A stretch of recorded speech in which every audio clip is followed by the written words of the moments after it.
at times that as long as these courts are in non-compliance with international law, some of them will suffer injuries and damages as a result of the court's decision. That's all I can do, and continue to represent them and provide that disclosure, and then allow them to make the decision if they want to continue with that venue, or continue that process. I can say that the people for who I started this process, all of them have stayed on board. This is something that they want to see through, and I believe most of them want to see this through is because they believe in the information, and they understand the information is undisputed. And they also, for many of them, are also seeking the restoration of our independent status and our lawful Hawaiian government. The press release that is handed out to you dated May 13th of last year, again, you can read through it, but it just, again, was a rebuttal to the article that was presented initially in the Lau'ulu Tribune Herald. It is important because I also provide the newspaper with the complaint numbers that were assigned to the cases. I also provide the newspaper with my testimony as well as the testimony of other clients who actually had spoken to the detective who informed us and affirmed that he was conducting his investigation on these complaints, on the allegations of war crimes by the courts and the judges. It's also important because it clarifies some of the misstatements made by the police report as to where these investigations should go and conclude. And finally, what it does is it's my own way, I guess I call it kind of a boomerang policy, is that by them saying that they're not doing an investigation, in my press release I basically turn around and say, well, the ICC rules, the International Criminal Court says that first I have to exhaust my remedies locally. Unless I can show that the proper authorities or the authorities in place are either failing or refusing to conduct its proper investigation. So I use this article to affirm that their statement that they're not doing the investigation is being forwarded to the ICC, and I'm invoking the ICC to begin its immediate jurisdiction and investigation into these claims.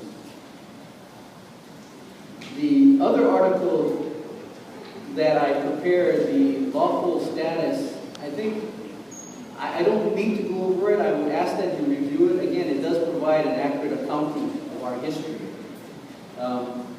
It is this history that is, I think, not only significant but profoundly impactful.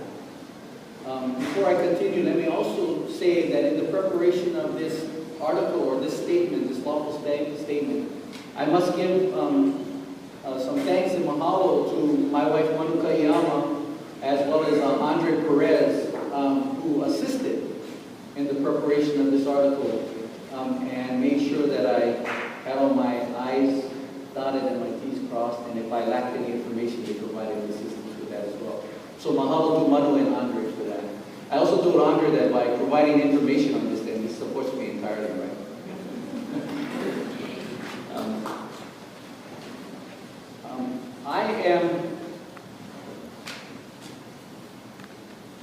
Again, it is my kuleana, as I see it, it's my kuleana to take what I've been given and the skills that I've been able to refine over these years, to take the opportunity to enter into these courts.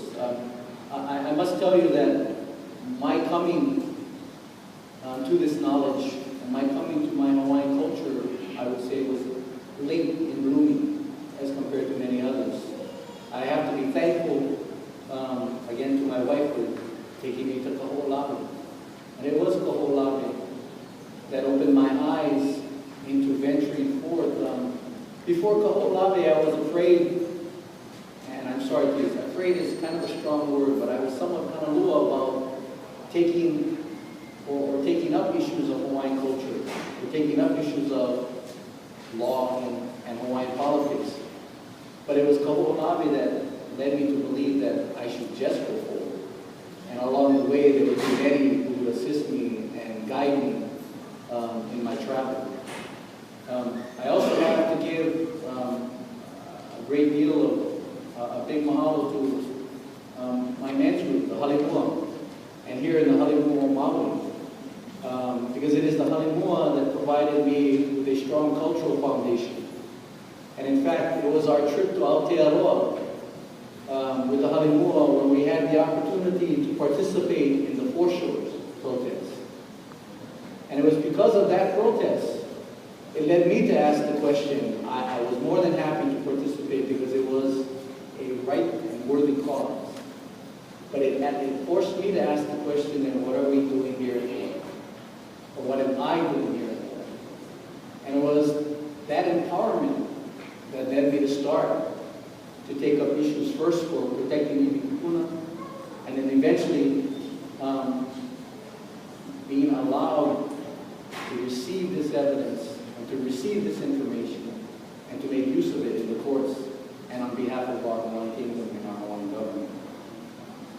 I have, again, now been doing this for about 3 years. I can tell you recently here in Maui, I was before a judge, no need to mention his name, and I have been before this judge for over 1.5 years, and he said to me from the very beginning, well, let me take a step back.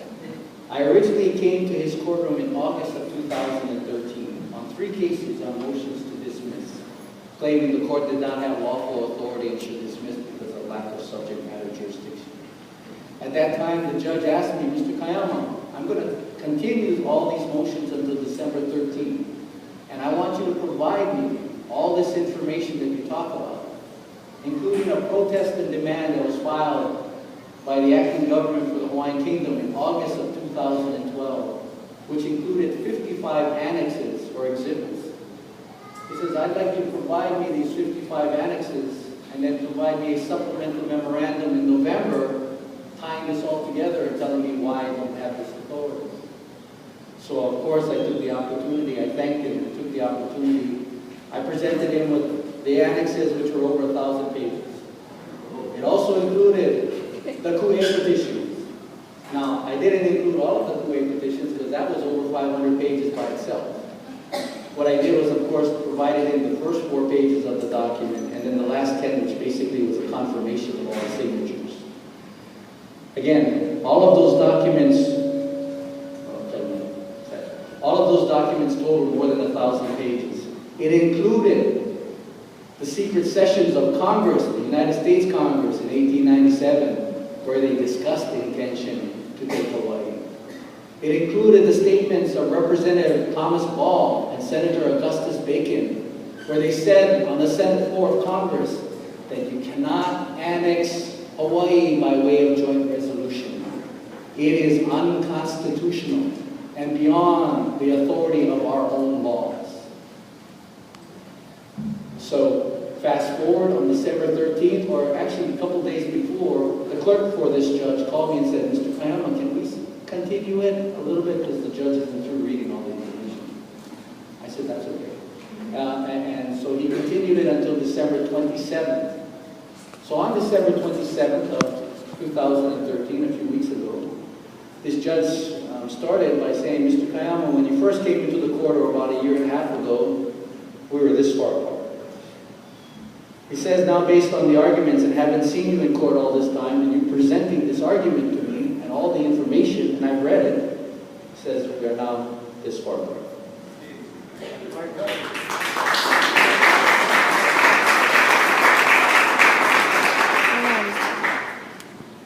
And I can tell you, he allowed me some leeway in making presentations in that court argument, including asking the court why for the last 3 years the courts have not forced the other side to dispute the argument, why they've allowed the court, the other parties, to get away and to implicate this court and make the court do its dirty work for all of them. The court agreed and said, yes, you're right. These parties have that obligation to provide contrary evidence. And normally, if they fail to provide contrary evidence, then it's my obligation to rule in your favor, because you provided the arguments and the evidence. He said, the only thing, Mr. Kaiama, is that your argument calls into question my very authority. So because of that, I am responsible as the court, and he uses the word sua sponte, so it's his own power, to try and look into these arguments myself to see if in fact I have this authority or not. I understood that. I understood that to be his obligation. I can tell you that after the court, the presentation and the court's presentation, that we have a difference on his analysis of the information. I also can tell you that I do intend to file a motion for consideration to close that final analysis. I respectfully believe the court is wrong, and I believe the additional case law that we will provide, including U.S. case law, will close that gap. And hopefully he will do what he said also in the early part of this verse, Mr. Kaiama. I may be arguing this motion before in the near future myself.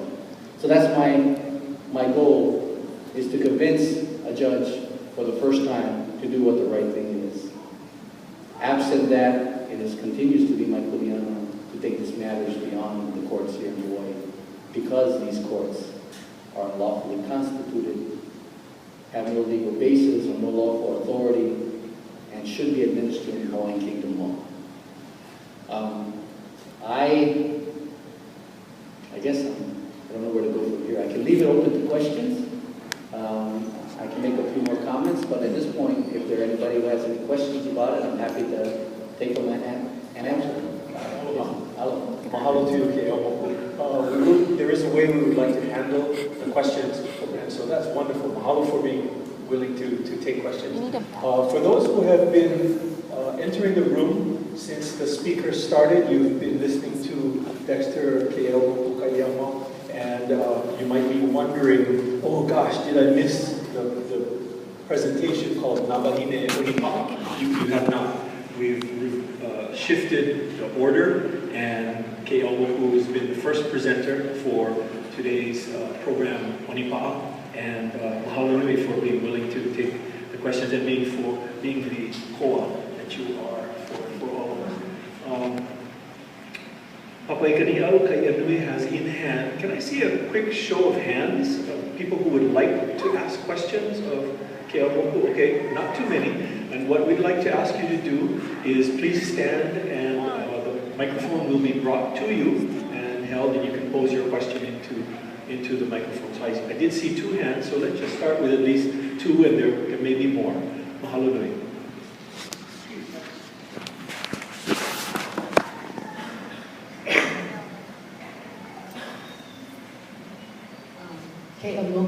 Hello, yes.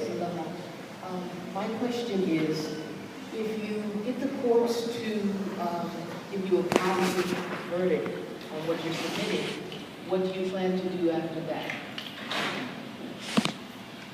Well, again, I think the political consequences of that decision is profound. Once the court acknowledges it does not have lawful authority and should be administered in Hawaiian Kingdom law, that does apply in all cases that is brought in Hawaii. Whether it's a civil case, whether it's a criminal case, that would start, in my mind, respectfully, the toppling of the dominoes. All the courts would then begin, or have to begin, to acknowledge that they are unlawfully constituted.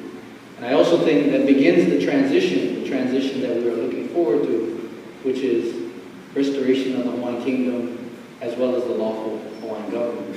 Now, there are many steps to that transition, and it is a transition that I believe will take some period of time. And I would also say probably when it comes to that transition, there may be better people than me to speak about that. But I can tell you, it is my opinion that that begins the transition of that of the restoration. I can tell you also, the courts have attempted at this point to support the claims of these judges to issue decisions by their appellate courts seeking to affirm their lawful authority. There have been recent decisions by the court, and I can tell you their decisions have been in the way of a summary disposition order. And what that means is their entire order affirming their status is no more than 3 pages. And their